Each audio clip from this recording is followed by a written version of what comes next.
For many years, I numbed myself with playing video games, smoking cigarettes, and weed because deep down, I knew that it has never been easier to be exceptional, yet most people don't even try. You know, you open Instagram and watch how everyone else is living their dream life while you don't. And eventually I had enough of that. So I stopped with the excuses and slowly but surely started changing my life. So in this video, I will give you the exact 6 steps that I took to turn my life around. And if you're in somewhat of the same spot, well, I hope that you can too as well.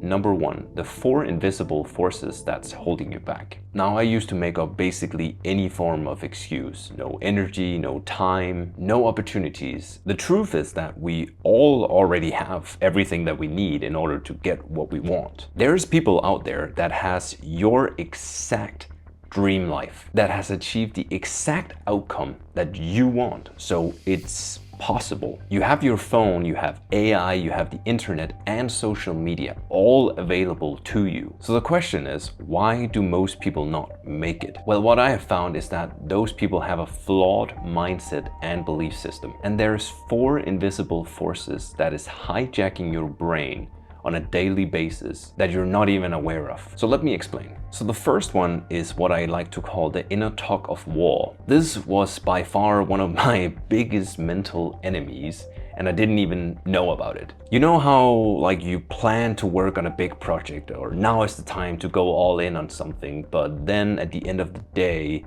what you really ended up doing was playing video games all day long. Yeah, well, that was my life for years. And I hated that more than anything, but that is the truth. I mean, I felt like a complete failure, stuck in this feedback loop from hell, knowing exactly what I wanted and what I had to do, but I just never did it. This is called cognitive dissonance. And I think the simplest way that you can put it is that you have 2 identities inside you that is fighting for control. One of them wants instant dopamine, right? And the other one wants long-term success. So when your actions doesn't align with your goals and dreams, you start feeling guilt and shame. And it's basically this other identity that is trying to communicate to you that you're doing something wrong or you're not in alignment with what you really truly want. Does that make sense? The problem isn't willpower, it's perfectionism and fear of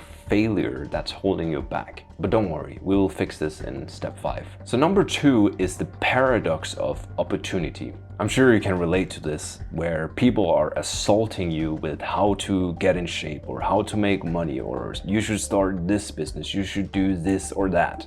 Right? Everyone is trying to influence you. I mean, I'm guilty of, influencing you as well in a way, right? But I hope at least what I'm trying to give you is educational in some way or another. But anyways, even if people wanted to change or do some of these things like getting in shape, they still don't do it. Why? Well, the most obvious thing is that once you have too many opportunities, you get decision paralysis, right? It's hard to commit to one thing. So we often take the easy route of chasing another shiny object the moment things gets a little bit hard, or we're not seeing the results as fast as we actually thought it was gonna take. But the problem is that we don't give these things enough time to actually work and yield results. And this is why most people never build something of significance, because it takes way longer than people think and it requires more focus than what they want to give it. 3. The comparison trap. Social media is an incredible tool, but it also has a dark side, as I'm sure you are aware of. I mean, even till this day, I am still guilty of opening Instagram and looking how so many people are living my dream life, making me feel like I am behind. And of course that also helps me drive forward, right? But that is the comparison trap. Because the truth is, you and me, we're not behind. That's an illusion of the mind, that you and me don't know how long it took this person to get to that point and how much that person had to sacrifice. I heard this quote the other day from Tony Robbins that has stuck with me, which is, you get rewarded in public for what you practice in private. And I just love that one. Number 4, mental overload. Now, back when I was working a 9 to 5, I would always feel tired and I just wanted to relax, right, and unwind. So what I would do was go in and play video games or watch an anime, I don't know.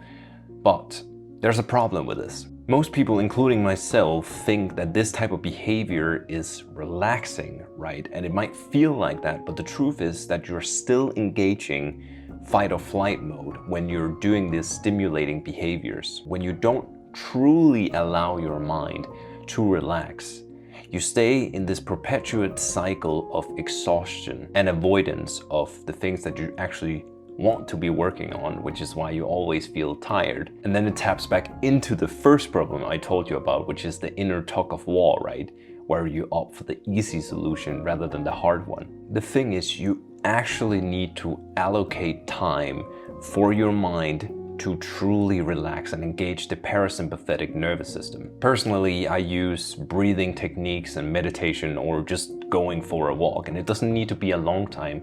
Even 10 minutes daily is enough to actually prolong the time that you can work on something. Everything starts with awareness. So now that you are aware of these self-sabotaging things that you do, you can actually start to change your life, which is what we'll go into right now in step 2, which is the 1 cup rule. Now, it took me over 10 years to actually fully understand and apply this concept, but I'll teach you in a couple of minutes. Now, imagine you have 10 goals, which I'm sure you have, and one goal takes 1 year to complete. Most people, including myself, try to achieve all of them or a couple of them, right? Now, if 1 cup represents a goal that takes a year, then it's like trying to fill 10 glasses with water at the same time. You pour a little bit into each, but none of them really gets full because you keep adding new cups. This is where you apply the 1 cup rule. Choose 1 cup and fill that completely up before moving on to the next one. And I know when you have to prioritize, it feels like you're giving up on all these goals, but in reality, you're not. They will still be there once you're done filling up the 1 cup, the 1 goal that you want to achieve. So write down the 10 most important goals in your life right now and pick 1. Everything else is a distraction. Something I learned recently from Alex Hormozi is that a big goal takes 3 times longer than what you think and want that goal to take. Now, once you know what to focus on, the next question is, what are you willing to sacrifice in order to make that happen? Number 3, the great sacrifice. Who wishes to fight must first count the cost. People like Dan Coe, Alex Hormozi, or Mr. Beast, they all have this one thing in common, and that is that they obsessively focus on one thing for a period of time and build everything around that. This is the great sacrifice. The price of being exceptional at one thing is saying no to everything but the thing. It's simple, but it's not easy. Most people don't fail because they are lazy. They simply fail because they spend their time mentally masturbating, like I did for years. Watching endless YouTube videos, reading books instead of executing, jumping from one shiny object to the next. When I got serious, I had to sacrifice parties, drinking, my friends, opportunities, and even my well-paying job, and more. Focus is not black and white, it's a spectrum. The question is, how focused can you be? It's like using a magnifying glass, focusing the sun, right? If you keep shifting it around, nothing will happen. But if you hold it steady and wait, it will burn. Now, one thing is intention, but how do we actually start making progress? Which takes us to number 4, the key to progress. Now, I used to get hyped up, and I still do sometimes when I have a new goal or something new to perceive, right? You get that dopamine that spikes up and that motivation to go all in. And you go all in at it for a month, right? But then you don't really see the results that you were expecting, so you burn out. I've done this countless times in my life. Because it turns out motivation is bullshit. It's not motivation and then you take action. It's action and then you get motivation. See, when you don't have a system that works, what happens is that it feels like you're swimming against the current, right? Instead of with it. So what do you do? Well, for me, it helps to plan ahead for the war and the battles ahead. There's many people that talk about like eating the frog first or whatever. The thing I've learned from Tim Ferriss is that every time I wake up, the one thing that I do is that I take out a piece of paper and I write down all the things that I need to do or everything. I just brain dump everything. And then I choose one thing, one lever, maybe three, right? I can choose three, but I circle one, and that one thing is the one that has the most impact on the goal that you choose before, right? With the 1 cup rule. So here's what literally changed everything for me in terms of actually making progress and making a system that works. So first, I would make distractions either impossible or just harder to do, right? Number 2, pre-decide my actions when I have a lot of mental capacity. Number 3, figure out what is the one habit or action that moves the needle. For me personally, that is writing usually. Writing or recording, right? It's like you want to figure out that input that moves the needle instead of focusing on the goals. And the reason why I'm telling you to optimize for environment is because your brain is literally biologically wired to conserve energy and will always choose the path of least resistance, at least in the long run. So you might as well optimize for that. Think less, do more, reduce friction, and progress just becomes inevitable. Momentum is everything. But in order to get momentum, you need to work. But what if there was a way to make hard work feel fun? Number 5, making hard work feel fun. I used to play League of Legends for literally 12 hours straight. I'm not kidding you. I hated going to the toilet or eating. I just wanted to play the damn game. And probably not the best use of my time, but it did show me that I could stay incredibly consistent and focused for hours on end on something. Video games wasn't the problem in itself, it was that I was pouring all my energy into leveling up in a virtual world instead of the real world. I wasn't addicted to video games, I was addicted to progress. And progress is meaningful to me.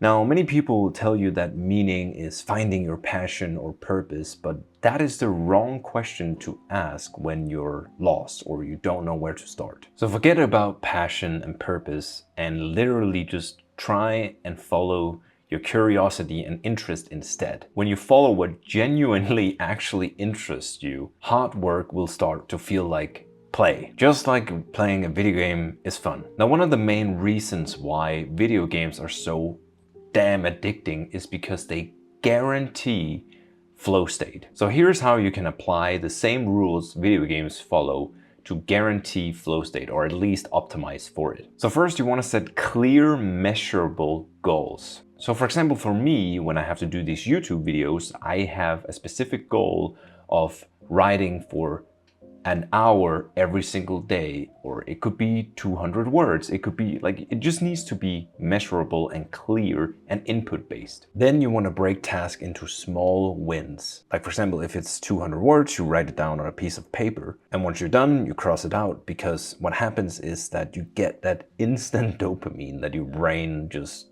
loves so much. Again, then you want to optimize your environment, right?